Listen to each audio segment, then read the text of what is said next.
Rakhine corridor এর মানে হচ্ছে খাল কেটে কুমির আনার মতো। অর্থাৎ রাখাইন করিডোর বানানো মানেই হচ্ছে দেশের একটা বিরাট ক্ষতি হয়ে যাবে, এরকম একটা কিছু। আমাকে অনেকেই এই প্রশ্নটা করেছেন এবং বাংলাদেশের সব লোক তো আর আমাকে জিজ্ঞেস করে না। যারা আমার খুব ঘনিষ্ঠ, যারা জানে ভিডিও করি বা ইউটিউবে বক্তব্য রাখি, মনে করে আমি খুব জ্ঞানী লোক, সেই জন্য জিজ্ঞেস করে। আমাকে বললো যে আপনি একটু বলেন যে এই খাল কেটে কুমির আনার বিষয়টা কি। তখন আমি বললাম যে যারা বলে তারা অবশ্যই তাদের মতো করে বলে, তাদের মতো করে চিন্তা করে, কিন্তু আমি বলছি বিষয়টা একেবারে উল্টো। সেটা হলোই যে রাখাইন করিডোর মানে খাল কেটে কুমির আনা নয়, বরং খাল কেটে কুমির তাড়ানোর বন্দোবস্ত বা কুমির তাড়ানোর চিন্তা ভাবনা করা বলে আমি মনে করি। কেননা বুঝতে হবে 2017 সালে আমরা প্রায় 10-11 লক্ষ রোহিঙ্গা বাংলাদেশে ঢুকিয়েছি। ঢুকানোর পরে এটা নিয়ে তেমন কোনো শোরগোল হয়নি, হালকা সুরে কিছু কথা বলেছে। কারণ এর চেয়ে বড় জোরে বললে পরে যদি খুব বেকায়দার মতো বেকায়দা করে বলতো, তাহলে অনেকেই হয়তো এই ইস্যুতেও গুম বায়না করে চলে যেত, এরকম ছিল পরিস্থিতি। তো যাদেরকে এই আশ্রয় দিছে, সেটা আশ্রয় দেওয়ার পর মানবিক কারণ দেখিয়েছে। মানে আমার দেশে আমার ঘরে 10-11 লক্ষ লোক ঢুকাইলাম, মানবিক কারণে আশ্রয় দিলাম, ভালো কথা ধরে নিলাম। তারপরে 17-এর পরে 24-এর 5ই আগস্ট পতন হয়েছে, তার আর সরাইতে পারে নাই। লম্বা গপ্প মেরেছে, আর সরাইতে পারে নাই। মাঝখানে কথা হচ্ছে মানবিক কারণে এদেরকে ঢুকিয়েছে এবং উপাধি নিয়েছে কি মাদার অফ হিউম্যানিটি। তারপর এটা ডাইভার্ট হয়ে গেল অন্যদিকে, লোভে পাপের মৃত্যু। তারপরে লোভ হয়ে গেল XYZ, কেউ কিছু হয়তো বলেছে যে নোবেল পাবেন, আপনি নোবেল পেতে পারেন। এবং এটার বদৌলতে মনে করেন কয়েক $মিলিয়ন খরচ হয়ে গেছে। তখন থেকে এই রোহিঙ্গা ইস্যু থেকেই মাথার ভিতরে তাদের হয়তো ঘোরপাক খাচ্ছিল, যার জন্য বারবার বলতো আমেরিকা। রোহিঙ্গা অবশ্যই সে আমেরিকার হয়তো ইন্ধন থাকতে পারে, আমি ঠিক জানি না, কারণ আমেরিকা বলবো না, জাতিসংঘ হয়তো বলছে মানবিক কারণে আশ্রয় দাও, এবং তার সাথে কোন বড় দেশ তাকে বলছে তা তো আমরা জানি না। তো পতিত সরকার যারা বিশ্বস্ত লোক ছিল, একেবারে খুব বিশ্বস্ত যারা, তারা হয়তো বলছে যে আপাতত ঢুকিয়ে সামাল দাও, যাতে অন্য কোনো প্রেশার তোমার উপরে না আসে। এটাকে বলে এক ধরনের মুনাফিকি, জাতির সাথে বেইমানি করা এবং সার্বভৌমত্ব নষ্ট করা।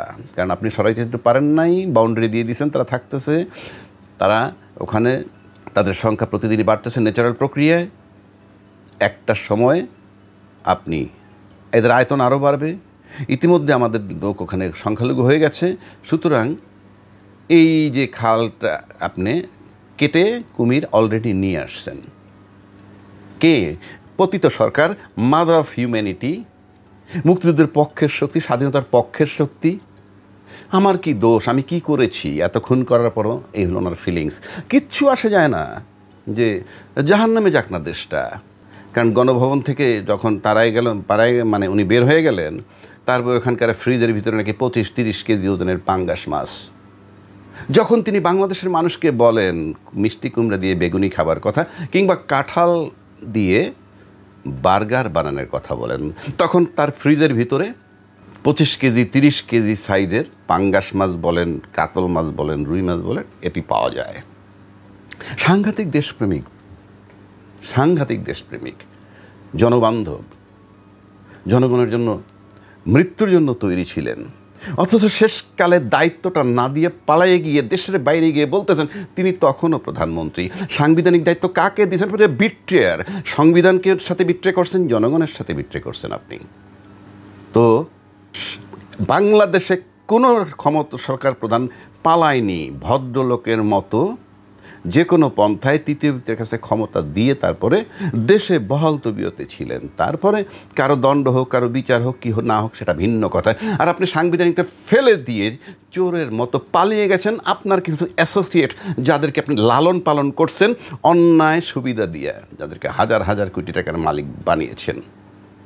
কাজী খাল কেটে আপনি কুমির এনে রেখে গেছেন, দেশের সার্বভৌমত্ব নষ্ট করে দিয়েছেন। আর এই সার্বভৌমত্ব নষ্ট যাতে প্রতিবাদ করতে না পারে, তার আগে 2009 সালের 57 জন চৌকস সেনা অফিসারকে হত্যার পরিকল্পনা, আজকে যেটা জানি সেটা আপনারা করে গেছেন। সার্বভৌমত্ব রক্ষা, অর্থাৎ সীমানা যারা রক্ষা করে সেই বিজিবি, সেখানে তাদেরকে হত্যা করার পর আরও এটার জন্য যারা প্রতিবাদ করছে সেনাকুঞ্জে, তাদের 200 অফিসার 2 শতাধিককে বিদায় দেওয়ার পর আপনি সার্বভৌমত্ব পরিষ্কার নষ্ট করে দিয়েছেন। আপনি এই দেশের শত্রু। আজকে যারা তাদের কার্যক্রম করার মানে লালন বন্ধ করার জন্য কর্মকাণ্ড করেছে, সেটাকে অ্যাপ্রিসিয়েট করা উচিত। এই কারণে দেশের সার্বভৌমত্ব নষ্ট করেছেন, দেশের সেনা অফিসারদেরকে হত্যা করার পরিকল্পনা করে যাতে সার্বভৌমত্ব রক্ষা না হয় সেই ব্যবস্থা করেছেন। দেশের আভ্যন্তরের হাজার হাজার মানুষ গত 16 বছরে হত্যা করেছেন। যাই মুদ্রা কথায় আসি, আপনি রোহিঙ্গা প্রবেশ করিয়ে এই দেশে খাল কেটে কুমির আপনি এনে দিয়ে গেছেন। সুতরাং এই কুমির বের করে দেওয়ার জন্য যে খাল খনন করা দরকার সেটা করা উচিত।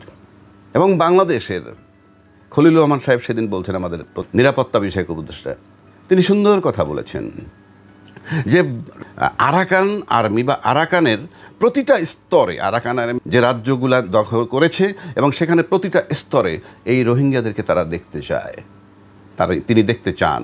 আর যদি এটা আরাকানরা না করেন, রাজি না হন, তাহলে ধরে নিতে হবে যে একটা জাতি নিধন করার পরিকল্পনায় তারা আছে।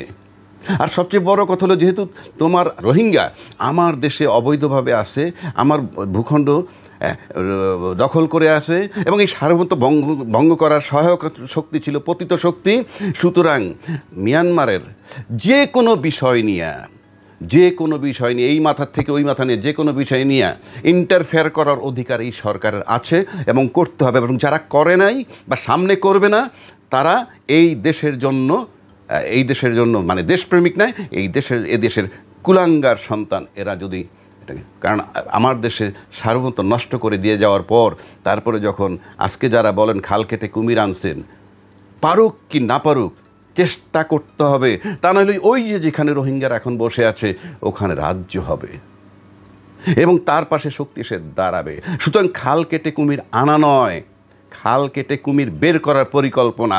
রাজনীতিবিদদের যদি সিনায় বল থাকে তাহলে যান ইউনূস সাহেবের কাছে গিয়ে বলেন আপনি করিডোর দিবেন এবং আপনাকে এই উদ্দেশ্য কী, এবং সেটা যদি এই রোহিঙ্গা ফেরত দেওয়ার প্রক্রিয়া হয় তাহলে সেটা কীভাবে সহায়ক, এবং সেই লক্ষ্যে কাজ করুন। না ধাপে ধাপে বাংলাদেশের বিশ্বাসঘাতক কারা, দেশপ্রেমিক নয় কারা, কোন রাজনৈতিক দল কী চায়, তাদের মনোবাসনা কী, সেটা আস্তে আস্তে প্রকাশ পাবে। দেশের জনগণ সেই আগের জায়গায় আর নাই। কাজে যারা বলেন যে খাল কেটে কুমির আনার কথা বলে করিডোরকে নিয়ে, আমি তাদেরকে ধিক্কার জানাই। বরং বিষয়টা এমন হওয়া উচিত যে আপনি খাল কাটতেছেন কি খাল কেটে কুমির বের করার জন্য কি না, এবং বের করার জন্য কি যদি হয় অবশ্যই বের করার জন্য প্রক্রিয়া, সেক্ষেত্রে সবাই সহযোগিতা করুন। আর যদি না হয় তাহলে নিন্দা করুন। কিন্তু খাল কেটে কুমির আনার অবান্তর প্রশ্ন সবাইকে